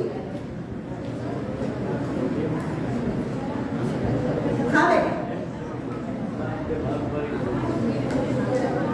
મારો સવાલ નૂતનને છે. દીકરા પપ્પાને કિડનેપ શું કામ કર્યા હતા?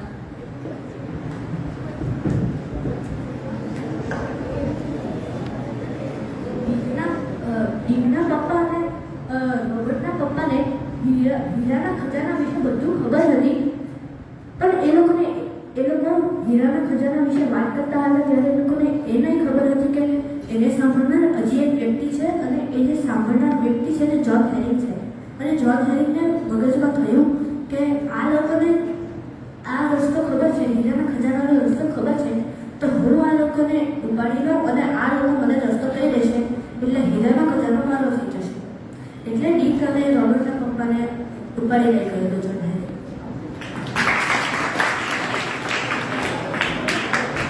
થોડુંક સસ્પેન્સ ખબર પડી ગઈ, બરાબર ને? ક્વેશ્ચન આગળ. હા બેટા.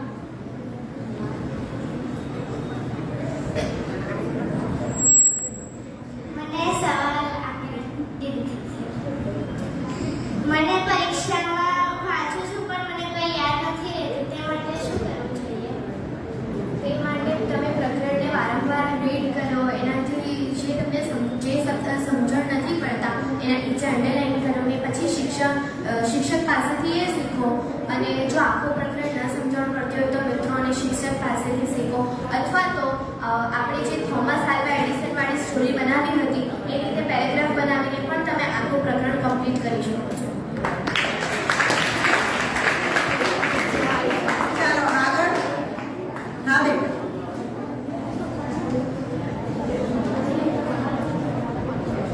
જો બધી શાળામાંથી પરીક્ષા જતી રહે તો શું થાય?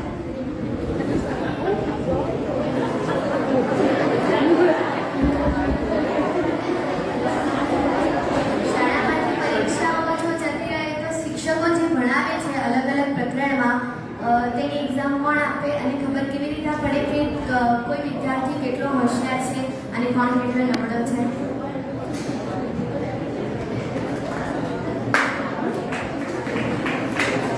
ગાંધીજી એવું કહેતા કે પરીક્ષા એ છે ને સૂક્ષ્મ હિંસા છે, પણ અત્યારે આપણી પાસે છે ને એના સિવાય કંઈ માપદંડ નથી, એટલા માટે આ જરૂરી છે. ચાલો નેક્સ્ટ પ્લીઝ. હવે જે જઈ રહ્યા છે ને પ્લીઝ અવાજ નહીં કરે અને બાકીના સાંભળો. મારો ક્વેશ્ચન પેલા ભાઈથી છે કે તમે જેટલું કીધું તેમણે 1882માં લિપ્સકોમાં એમનું પ્રાથમિક શિક્ષણ પૂરું કરેલું, તે કઈ શાળામાં કર્યું હતું? ફરીથી સવાલ પૂછો.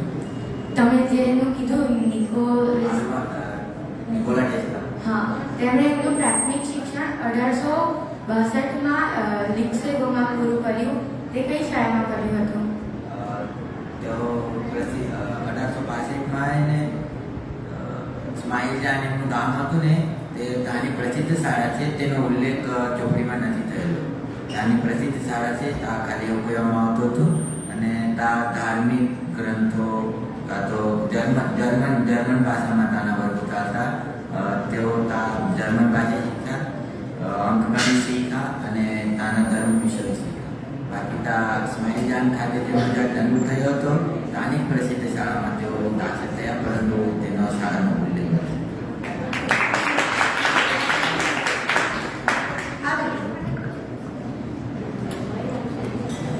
ક્રિશી, બીજા વખતે તમે શું જોઈને આ પુસ્તક પસંદ કર્યું? મને આ પુસ્તક વાંચ્યા પછી લાગ્યું કે જે નિકોલા ટેસ્લા છે તેઓ જો આપણે આસપાસ જોશું તો આજે લાઇટ ચાલતા છે કાં તો પંખા ચાલતા છે. લાઇટ પંખાની શોધ પણ તેમણે જ કરી, કે આલ્વા એડિસન છે તેમણે પણ કરી, પણ તેઓ નીચી ગુણવત્તાને કરેલી. અને આજે નિકોલા ટેસ્લા છે તેમણે આ એસી જે છે જે આપણા શરીર માટે કંઈ હાનિકારક નથી. તો એ આ બધું જે ચાલતું આપણે જે જીવન જીવતા છે એમના આપણા જીવનનો મોટો ભાગ એમનો છે કે તે આધુનિક જીવન એનાથી જીવી શકતા છે, પરંતુ એમને જે માન મળ્યું તે હિસાબે દર્શાવ્યું છે, તે હિસાબે તેમને માન નહીં મળ્યું.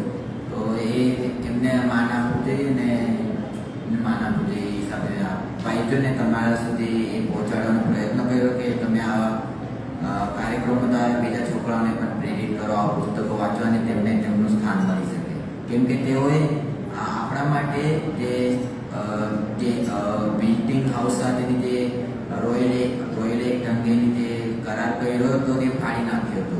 તેઓ તેની ફાડતે તો તેઓ વિશ્વના ધનિકમાં ધનિક વ્યક્તિ ગણાતા. એ આપણા માટે કર્યું તો આપણે પણ એમને એ સ્થાન આપવું છે.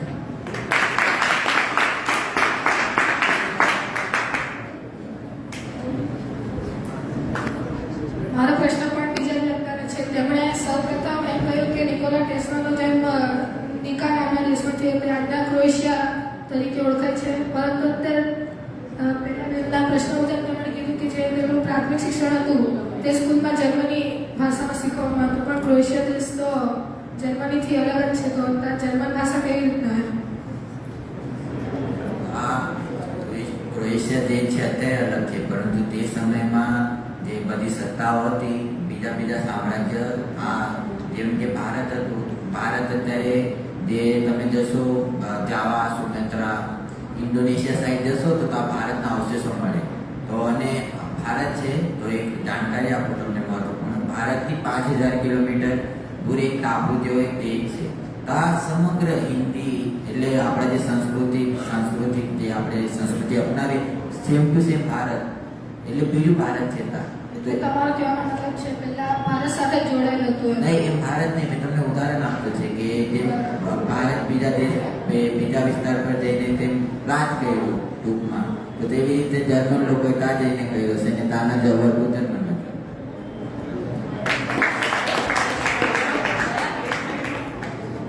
હા બેટા.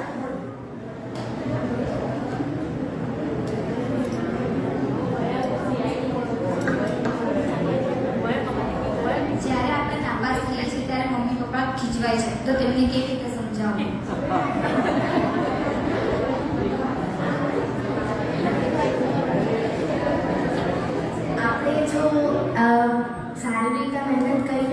વિદ્યાર્થી તરફથી પૂરી કોશિશ હોય છે કે મેં મારો બેસ્ટ આપું.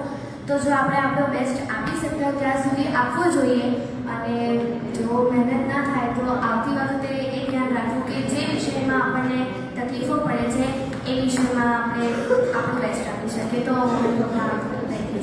Thank you.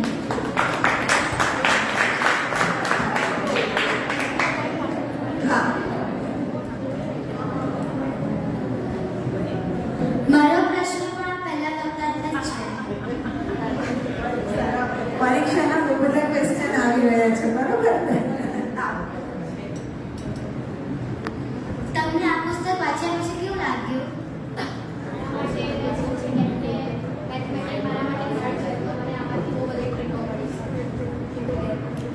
મને આ પુસ્તક વાંચીને એવું લાગ્યું કે હું મારો બેસ્ટ આપી શકું છું. એટલે મને લાગ્યું કે તમે પણ આ પુસ્તક વાંચીને તમારા હાર્ડ સબ્જેક્ટને અને તમારા હાર્ડ સિલેબસને કવર કરી શકો માટે તમે પણ પોતાનો બેસ્ટ આપજો. એટલે તમારા સુધી પહોંચાડવાની હતી એ પહોંચાડી.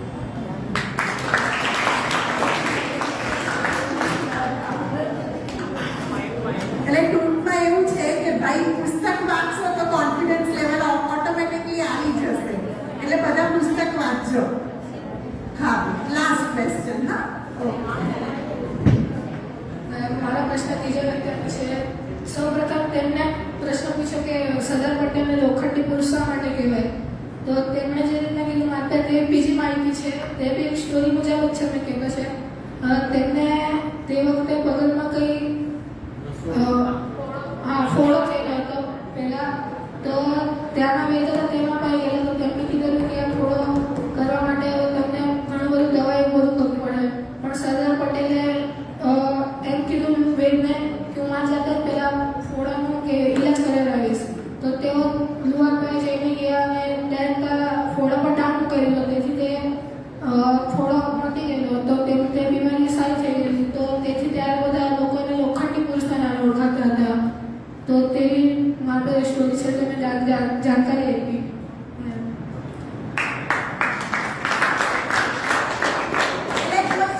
જનરલી આપણે કોઈ પણ મહાન પુરુષનો દ્રષ્ટાંત લઈએ ને તો ખાલી કોઈ એક વસ્તુથી એમને કોઈ પણ ઉપમા ના મળી હોય. એમનું આખું જીવન ચરિત્ર વાંચો ને ત્યારે તમને એમ લાગે કે હા, અમને જે ઉપમા મળી છે ને તે ખૂબ જ યોગ્ય છે. એટલે ખાલી એક પ્રસંગથી નહીં પણ એમના આખા જીવનથી એમને ઉપમા મળેલી હોય છે. ચાલો હવે આપણે આગળ વધીએ. સૌ વક્તાનું સન્માન કરવા માટે હું પિયુષભાઈને આગ્રહ કરું છું. આવો સ્ટેજ પર અને વક્તાનું સન્માન કરો.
કેમ છો બધા વિદ્યાર્થી મિત્રો?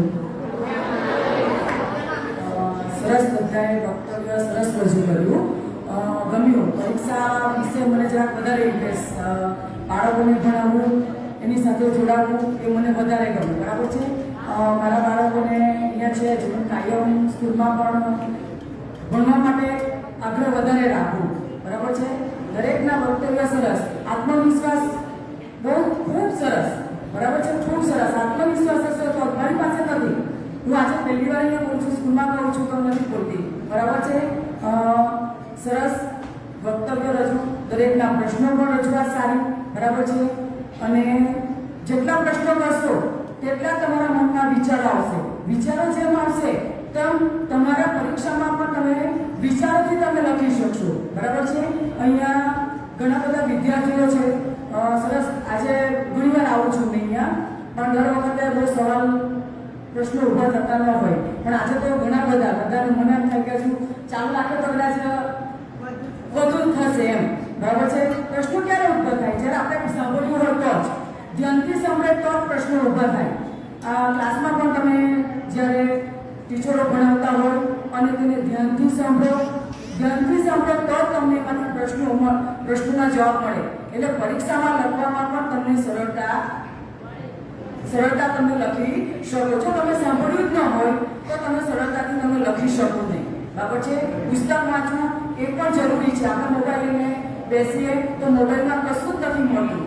બરાબર છે? મોબાઈલમાં કશું જ નથી મળતું. તમે પેપર, ન્યૂઝ કંઈ પણ આવે એ વાંચવા માટે ઇન્ટરેસ્ટ કરશો તો જ તમે વાંચશો, અને વાંચશો તો જ તમને સમજ પડશે, નહીં તો કશું સમજ પડવાની નથી. આજના આપણે 2 પ્રશ્નો આપણે ભણ્યા છે. પહેલો પ્રશ્ન છે, પરીક્ષા ખંડમાં જાઓ ત્યારે શરીરમાં ધ્રુજારી અને કંપારી. બરાબર છે? એ સરસ હતો કે ઘણા વિદ્યાર્થીઓને પરીક્ષામાં વાંચેલું પણ હોય અને વાંચ્યું હોય છતાં પણ કોન્ફિડન્સ નથી. એ ઘણા વિદ્યાર્થીઓમાં હું જોઉં છું કે ટીચર વાંચ્યું છે પણ આવડતું પણ છે, ખબર નહીં કેમ મને શરીરમાં કંપારી આવે છે.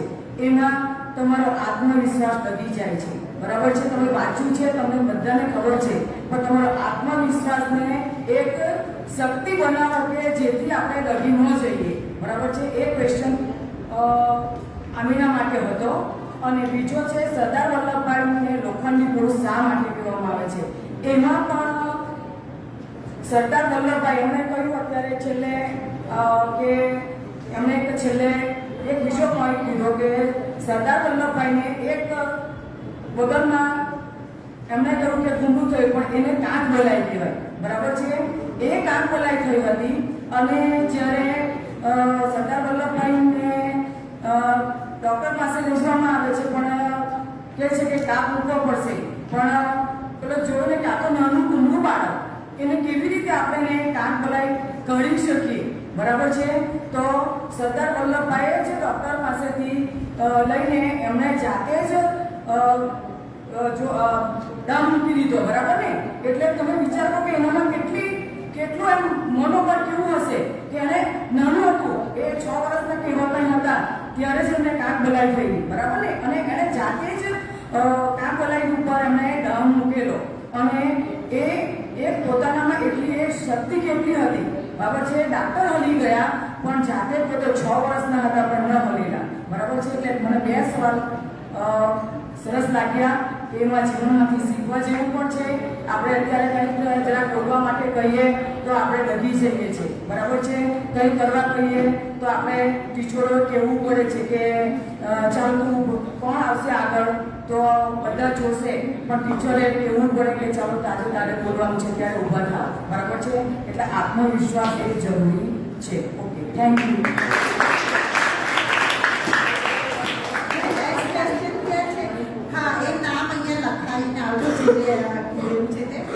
હવે તમને બધાને જ ખબર છે કે 23 એપ્રિલ વિશ્વ પુસ્તક દિવસ છે અને ત્યારથી આપણે લાઇબ્રેરીમાં વેકેશન વાંચોત્સવની શરૂઆત થાય છે. તે 5 જૂન સુધી હોય છે. તો વેકેશન વાંચોત્સવ દરમિયાન તમે અહીંયા આવો અને બધી નવી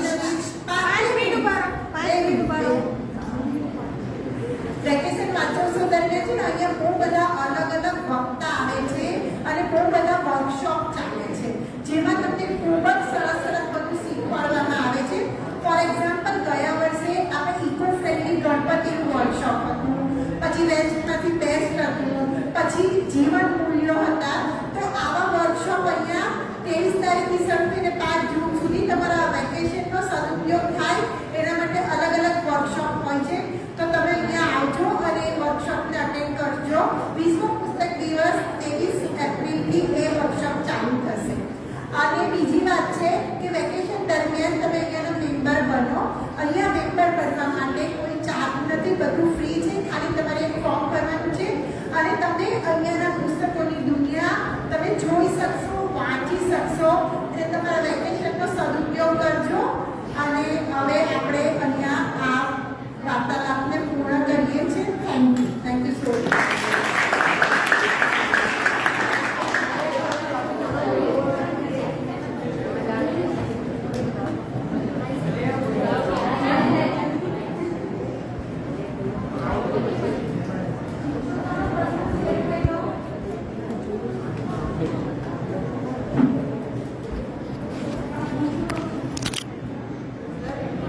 पूछिए गधे को खोल